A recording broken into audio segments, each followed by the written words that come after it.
pernah sakit, pernah capek, pernah naik ini, pernah naik itu, tanpa sadar itu yang menempa dirinya menjadi sosok yang lebih kuat, lebih baik, yang ketika rezekinya diberikan seutuhnya, dia sudah bisa menggunakan rezeki ini sesuai dengan pengalaman sebelumnya. Nah, yang mahal tuh ini.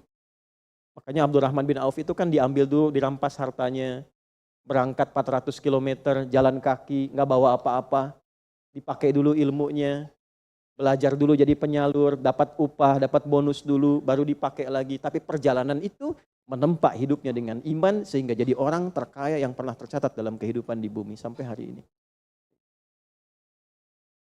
Jadi kalau satu kali Anda melamar kemudian ditolak pekerjaan, jangan langsung simpulkan tidak diberi. Alhamdulillah ya Allah yang telah memberikan kepadaku rizki yang baru berupa penolakan ini untuk menguatkan iman dan mentalku untuk menjemput rizkimu yang lebih baik daripada ini.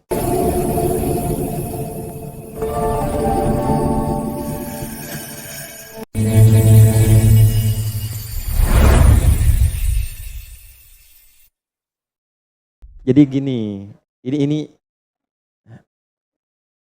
rumusnya ya. Ini jarang diketahui nih, tapi insya Allah kalau paham ini, insya Allah senang menikmati. Tapi jaga ya, ini rahasia di antara kita aja nih. Gini, dalam fikih rizki itu ada 3 hal yang pokok. 1, rizki itu akan diberikan. Rumusnya ya, akan diberikan saat ikhtiar kita keluar. Apapun jenisnya. Sudah jelas itu. Ya. Itu ada di Quran surah ke-51. Sudah? Di ayat 22. Wa fis samaa'i rizqukum wa ma tu'adun. Dan di langit telah ditetapkan kadar rizkimu. Dan dijanjikan oleh Allah pasti diberikan. Nah, kapan itu diberikan? Ketika ikhtiar kita keluar. Jadi yang laki-laki, yang ikhwan ini, contoh ini, kita sudah siap saja untuk keluar, baru bawa map melangkah untuk menjemput rezeki Allah, ya, itu sudah ditetapkan keluar. Cuma sampainya kapan kita terima, nanti ada aturan lagi yang mengikat. Ya, sesuai dengan kadar niat nanti. Niatnya apa nih? Apakah mencari rezeki untuk kebutuhan dunia saja? Apakah mencari rezeki untuk mendapatkan ridha Allah? Ya kan? Niatnya bisa berbeda. Nah, berdasarkan niat itu nanti Allah arahkan untuk mendapatkan yang terbaik. Tapi berlaku hukum kedua, ikhtiar Anda itu telah mengeluarkan rezeki dan tidak akan menguranginya. Ya, paham dulu sampai sini dulu ya, pelan-pelan dulu. Nah, handphonenya turun dulu supaya fokusnya nyimaknya maksimal ya, supaya maksimal nyimaknya. Tenang, ini direkamnya bisa diulang nanti kalau supaya maksimal ngelihatnya.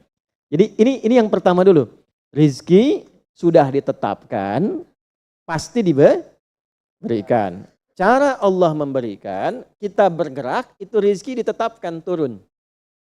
Jelas? Nah, diterimanya oleh kita, nanti kembali berdasarkan ikhtiar kita dan niat kita untuk mendapatinya. Innamal a'malu ya, itu dalil hadisnya.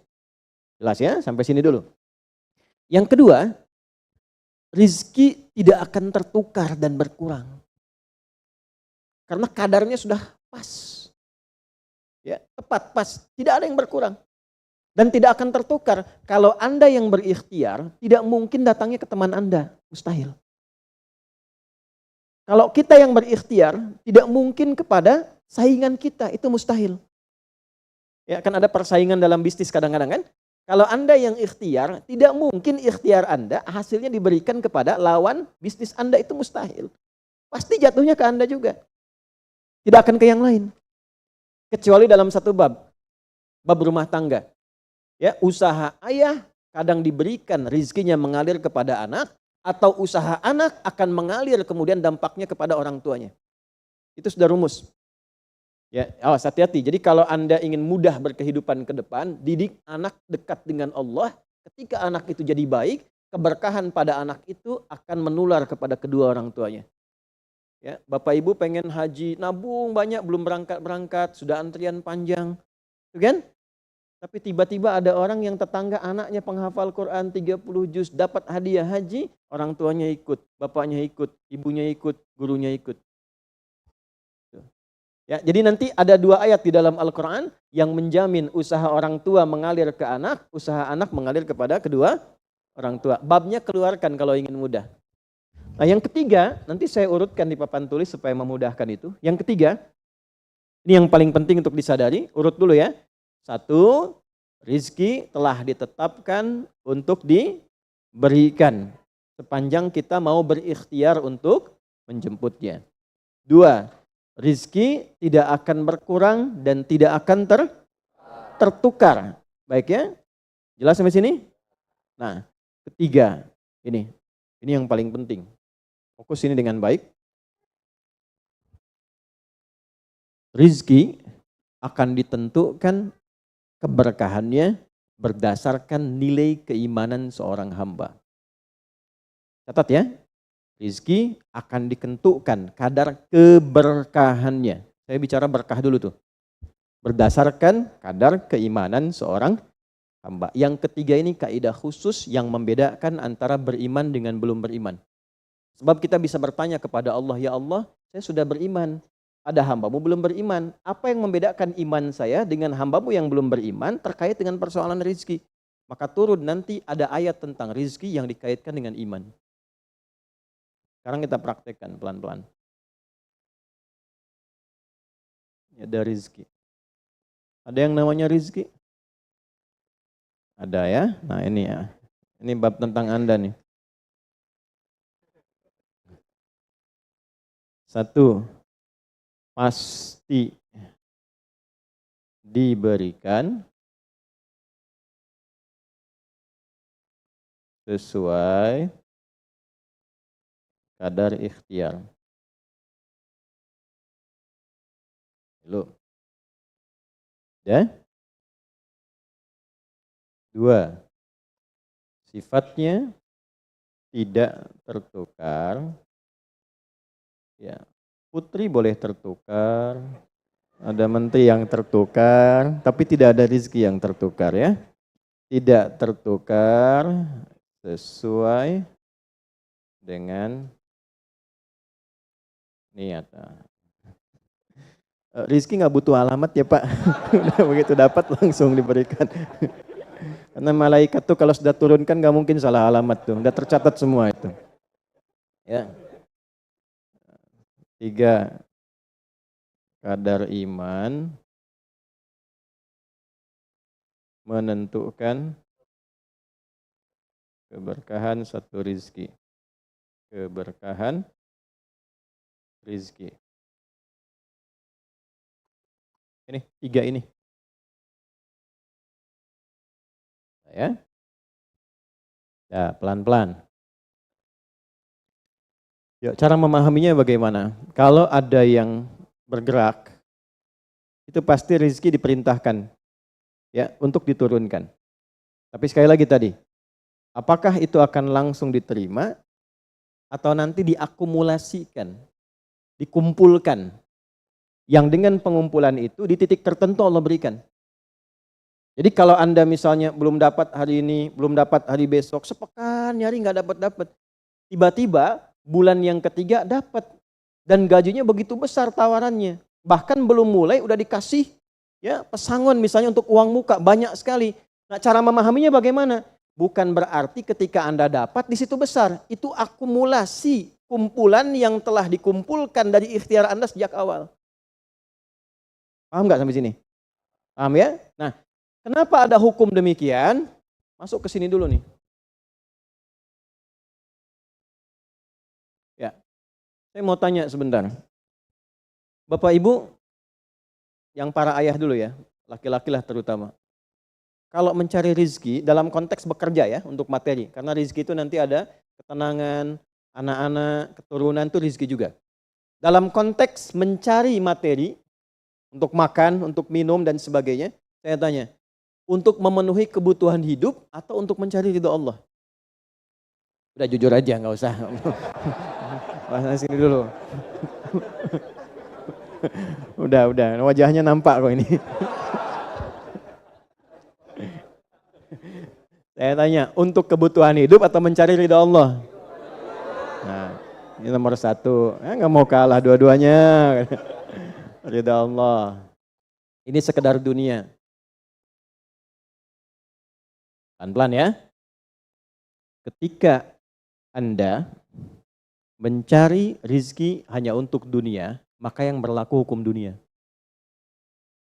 Ya. Semakin Anda bekerja keras, semakin Anda dapat. Semakin Anda kreatif, semakin mudah dapat. Ya, semakin pintar, semakin mudah dapatnya. Di sini tidak berlaku masalah iman. Karena semua sama, Allah tetapkan hukum dunia. Siapa yang bekerja keras, siapa yang mau kreatif, siapa yang punya inovasi, siapa yang makin pintar, mudah dia mendapatkan dunia. Ada ilmu menambah, dunia dapat. Man arada dunya, kata Imam Syafi'i, fa'alaihi bil ilmi. Siapa yang ingin menguasai dunia, dengan ilmu bisa dapat. Ini. Ada ilmu kreativitas, ada serius, sungguh-sungguh. Kerja yang serius, sungguh-sungguh. Itu kan? Di Tiongkok itu, kalau datang ke satu tempat, ketukin tiap pintu, nawarin barang. Ya, barang ditawarin, 1, 2, 3, 4, saking seriusnya. Orang mengerjakan apa, dia cari yang lain. Pernah dulu ada orang, bukan muslim, ke Saudi, mampir ke Jeddah, hanya untuk lihat jemaah haji itu beli apa. Setelah itu dia pulang ke Tiongkok, ke Cina, ya, musim berikutnya itu made in China. Semua buatan Cina tuh, yang tasbih Cina, yang sajadah Cina, dan harganya jauh di atas harga-harga standar. Gitu tuh. Jadi kalau misalnya orang serius, sungguh-sungguh kreatif, inovasinya ada, bisa buat sesuatu yang orang lain nggak buat, dia bisa sukses. Hukum dunia. Gitu. Tapi semua apa yang didapatkan pun untuk memenuhi kebutuhan dunia saja. Nafsu ada di situ, persaingan ada di situ, ya, popularitas ada di situ. Makanya orang-orang yang kerjanya orientasi dunia itu pada umumnya, pada umumnya apa yang didapatkan hanya untuk memenuhi kebutuhan nafsunya saja. Selesai sampai sini. Nafsu itu kan nggak berhenti. Makanya perlombaannya berapa banyak? Ayo siapa yang duluan dapat 10 triliun? Siapa yang duluan dapat 20 triliun? Dunia. Dan nggak akan berhenti. Begitu dapat pengen nambah lagi, dapat pengen nambah lagi. Walaupun yang dipakai mungkin tidak sampai ke situ. Sekarang saya tanya Anda ya, mengumpulkan sesuatu yang tidak Anda gunakan bermanfaat tidak? Ya. Ibu misalnya mengumpulkan kayu bakar banyak sampai seruangan masjid ini, Bu. Ya. Tapi yang Ibu pakai sehari cuma 1. Ya, dikumpulin 1, 2, penuh, tapi yang dipakai 1. Tapi nggak pernah puas melihat pengen lagi sampai 10 masjid kayu dikumpulkan. Yang dipakai cuma 1. Kira-kira perbuatan semacam ini bermanfaat tidak? Nah, jika ada orang yang banyak bekerja, hanya membutuhkan sesuatu untuk memenuhi keinginannya saja, ketahuilah Anda terjebak dalam kehidupan duniawi. Mohon maaf sebesar-besarnya ya. Jadi kalau bekerjanya hanya untuk tambah tabungan lagi, cek saldo, bandingkan dengan teman-teman, tapi dari apa yang dikumpulkan tidak membuat Anda lebih baik. Ya, yang paling bahaya tuh gini, pas sakit carinya obat generik. Padahal kayaknya minta ampun gitu. Ya, itu menunjukkan bahwa ada sifat dunia yang menguasai. Pada diri pribadi pun bersifat masih kikir. Nah ini ya, ini yang berbahaya ini. Ya, kalau bekerjanya nggak ada masalah, serius dapat nggak ada masalah. Cuma yang dapat ini mengeluarkannya seperti apa? Kalau hanya mengumpulkan, hanya pamer, hanya untuk update, dia mau menyampaikan dengan pamernya, pakai hukum dunia, nggak bisa disalahkan dalam konteks dunia. Walaupun secara moral dalam hukum agama ini tidak dibenarkan. Jelas nggak sampai sini? Ya, sekarang saya tanya, ada nggak orang misalnya OKB misalnya, orang kaya baru gitu. Nah, baru kaya langsung pasang status, ada yang begitu. Ya, dapat mobil baru pasang status, ada yang begitu. Nah, ini biasanya semakin banyak dilakukan terjebak dengan hukum dunia. Tugas kita mendoakan, bukan mencela. Oh, pasti si itu tuh. Bukan ya. Jangan seperti itu. Ya, tugas kita mendoakan kembali dan sehingga dengan doa itu mudah-mudahan sampai kepada jiwanya untuk bisa berubah. Sehingga diarahkan pada yang lebih baik. Tapi maksud saya begini, kalau ada di antara yang ngaji itu terpedaya dengan sistem seperti ini, dia bekerja, tambah lagi, tapi penambahan itu alhamdulillah tidak membuat kehidupannya lebih baik dan bermanfaat, dia terjebak dalam kehidupan dunia. Pada akhirnya berlaku hukum akhir dunia. Apa hukum akhirnya? Fana. Dunia itu kan punya dua arti. Satu cepat, yang kedua rusak. Cepat, nggak terasa. Kayaknya baru kemarin kita ngaji ya, sekarang ketemu lagi. Cepat tuh. Ya ketemu teman, kayaknya baru kemarin main sama-sama. Ternyata sekarang udah punya cucu 4 gitu. Saya, itu dunia tuh. Itu hukum dunia, cepat. Ya, cepat. Yang kedua rusak. Semua dunia itu akan fana, rusak, sifatnya hilang, habis. Kalau bukan kita meninggalkan dunia, dunia yang meninggalkan kita duluan. Ini saya sering katakan, ini ada gelas nih, menampung air. Airnya habis, didiamkan saja, jangan diapa-apakan. Ini kotor, rusak sendiri. Anda punya handphone, elektronik, simpan aja, nanti rusak sendiri. Sifat semua dunia itu rusak. Ya, di sepanjang kita berada di dunia, tubuh pun gak abadi. Yang ganteng-ganteng akan hilang dengan sendirinya gantengnya. Makanya ibu kalau cari suami ganteng nanti rugi tuh. Ya. Baik, sama, istri juga demikian, yang perempuan demikian. Semua selama di dunia hukum berlaku. Nah, harta juga begitu. Saat dikumpulkan banyak yang dihitung ini, kalau tidak sadar dengan, nah ini poinnya. Kalau tidak sadar dengan ketentuan hidup yang benar, pasti penyesalannya di akhir. Karena semua yang dikumpulkan itu pada akhirnya akan selesai hilang. Minimal manusia yang meninggalkan apa yang dikumpulkan dari dunia ini. Terkumpul 100 triliun, hartanya kumpul, manusianya kan meninggal juga. Ya kan? Selesai ya? Ya pertanyaannya, selama hidup yang kemakan berapa dari sini? Nah ini yang kemudian dikoreksi oleh agama, dituntun oleh Islam. Tidak salah. Kalau bisa jangan 100 triliun, nanggung 1000 triliun, 2000 triliun, 3000 triliun. Kayak Abdurrahman bin Auf tuh sampai 14.000 triliun. Kalau dihitung dengan kurs sekarang, itu sampai 14.000 triliun. Tapi ternyata apa yang dikumpulkan itu membawa keberkahan untuk dunianya plus membawa bekal kebaikan untuk akhiratnya. 1 dari 10 orang yang dijamin masuk surga tanpa hisab adalah orang paling kaya yang pernah hidup di muka bumi ini. Salah satunya Abdurrahman bin Auf. Hartanya kurang lebih sampai 14.000 triliun. Tapi bisa menggunakannya. Dunianya sejahtera, akhiratnya terjamin. Jelas sampai sini? Ya, nah maka yang paling menentukan itu ini satu niat, yang kedua di sini aspek keberkahan. Dicarinya pakai iman.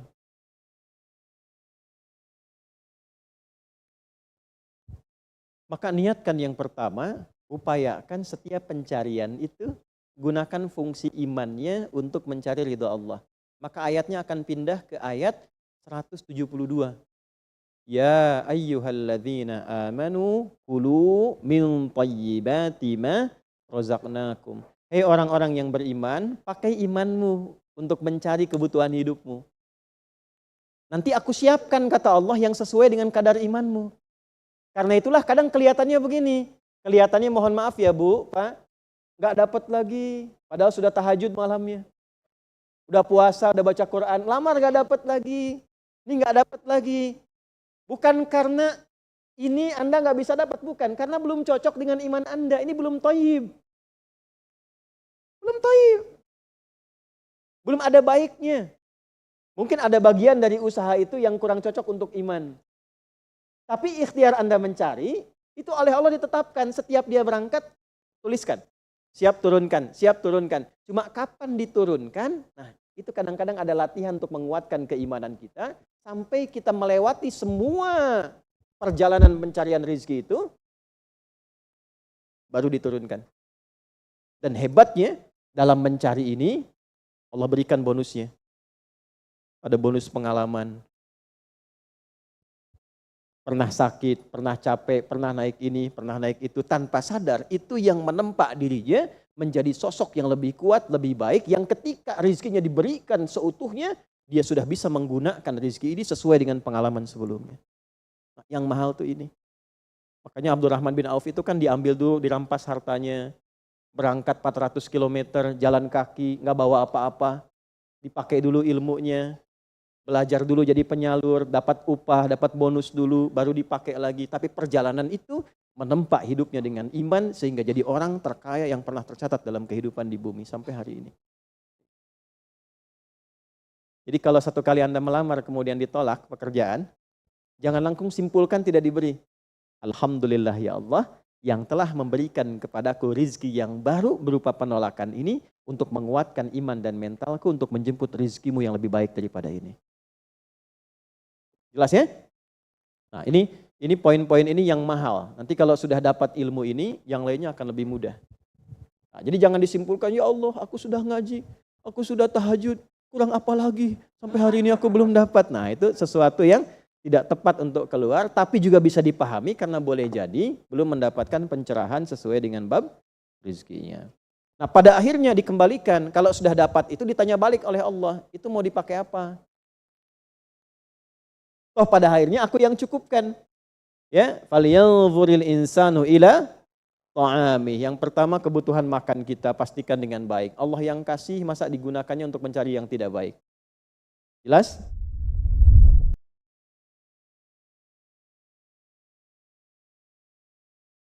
Bismillahirrahmanirrahim. Alhamdulillah. Sahabat yang dirahmati Allah, seringkali kita menyempitkan makna rezeki hanya pada angka dan harta. Padahal, Ustadz Adi Hidayat mengingatkan, rezeki bukan hanya tentang apa yang kita dapat, tapi bagaimana kita menjemputnya dan keberkahan yang Allah titipkan di dalamnya. Ada 3 hukum dasar rezeki yang harus kita pahami. Pertama, rezeki pasti datang ketika kita berikhtiar. Setiap langkah usaha tidak pernah sia-sia, karena Allah sudah menjamin rezeki setiap hamba. Ia sudah ditetapkan, tinggal bagaimana kita menjemputnya dengan cara yang halal dan benar. Kedua, rezeki tidak akan pernah tertukar. Jatah kita tidak mungkin jatuh ke tangan orang lain. Yang menjadi milik kita akan datang tepat waktu, tepat alamat, tidak mundur dan tidak maju, persis seperti yang Allah kehendaki. Ketiga, keberkahan rezeki ditentukan oleh iman. Bagi seorang mukmin, yang terpenting bukan banyaknya, tetapi berkahnya, yang membuat hati tenang, hidup ringan, dan langkah semakin dekat kepada Allah. Sahabat, kalau bekerja hanya untuk dunia, maka yang paling kreatif dan paling keras bekerja akan mendapat paling banyak.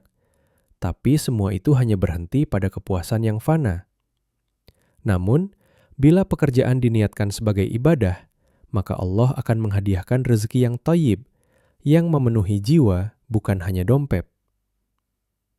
Kadang rezeki tertunda bukan berarti Allah menjauh.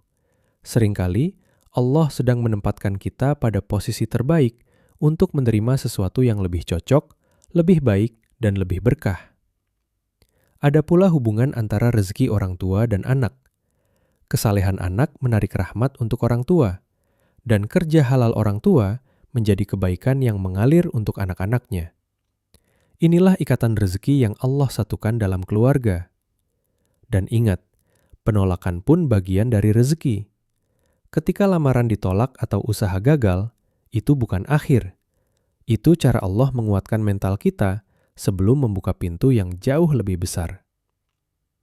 Kesimpulannya, rezeki sejati bukanlah banyaknya yang kita kumpulkan, tapi seberapa dekat rezeki itu membawa kita kembali kepada Allah. Tugas kita hanya satu, luruskan niat, sempurnakan ikhtiar, dan jaga halal dalam setiap langkah. Jangan sedih saat hasil belum datang. Ada kalanya Allah menunda bukan karena tidak sayang, tetapi karena Dia sedang menyiapkan hatimu untuk menerima rezeki yang lebih besar, lebih baik, dan lebih berkah di waktu yang paling tepat. Sebelum kita akhiri, mari bersama-sama berdoa untuk guru kita tercinta, Ustadz Adi Hidayat. Semoga Allah selalu menjaga beliau dengan kesehatan, kekuatan, dan keberkahan dalam setiap langkah dakwahnya.